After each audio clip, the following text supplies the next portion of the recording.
అందరికీ నమస్కారం. మొదటగా అందరికీ ఉగాది శుభాకాంక్షలు. మీ అందరూ రాబోయే సంవత్సరాల్లో సంతోషంతో, సమాధానంతో, ఆరోగ్యంతో ఉండాలని నేను కోరుకుంటున్నాను. ఈరోజు మీ ఇంట్లో ఈ ఉగాది పచ్చడిని ట్రై చేసేయండి.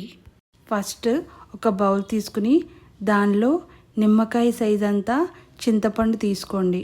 చూసారు కదా, ఇంత చింతపండు తీసుకుని దీనిలో చింతపండులో గోరువెచ్చని నీళ్ళు వేసుకుని నానబెట్టుకోవాలి. ఒక 10 నిమిషాలు నానబెట్టుకున్న తర్వాత దీంట్లో ఉన్న గుజ్జురంతా బయటకు వచ్చేస్తుంది. తర్వాత వేప పువ్వుని మనం తీసుకోవాలి. దీనిలో పువ్వు ఉంటుంది కదా, ఆ పువ్వు రేకలను మాత్రమే మనం తీసుకోవాలి. ఈ పువ్వులో ఈ రేకలను సెపరేట్ చేసుకుని ఈ రేకలను మాత్రమే మనం ఉగాది పచ్చడిలో వేసుకుంటాము. మన ఉగాది పచ్చడి షడ్రుచుల సమ్మేళనం.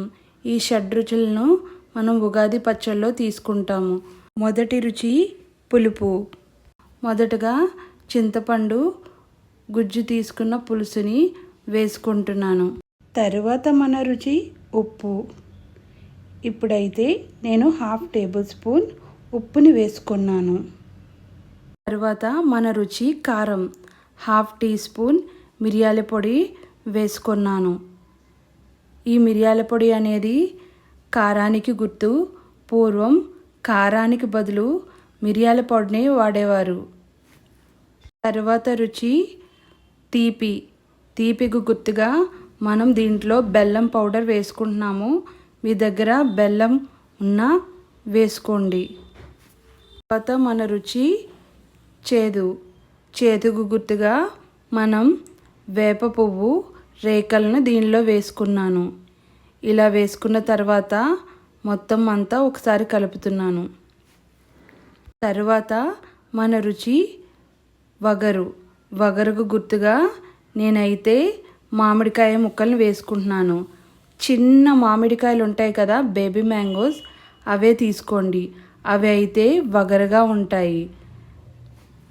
ఫైనల్గా అయితే షడ్రుచుల సమ్మేళనం మన ఉగాది పచ్చడి అయితే రెడీ అయిపోయిందండి. ఇప్పుడైతే ఈ ఉగాది పచ్చడితో మీ కొత్త సంవత్సరాన్ని ఆరంభించండి. మీ జీవితం కూడా ఇంతే రకరకాల రుచులతో, రకరకాల అనుభవాలతో నిండి ఉండాలని నేను కోరుకుంటున్నాను. Thank you for watching. మీకు మా ఛానల్ నచ్చినట్లయితే లైక్ చేయండి, షేర్ చేయండి, సబ్స్క్రైబ్ చేయండి. Thank you for watching.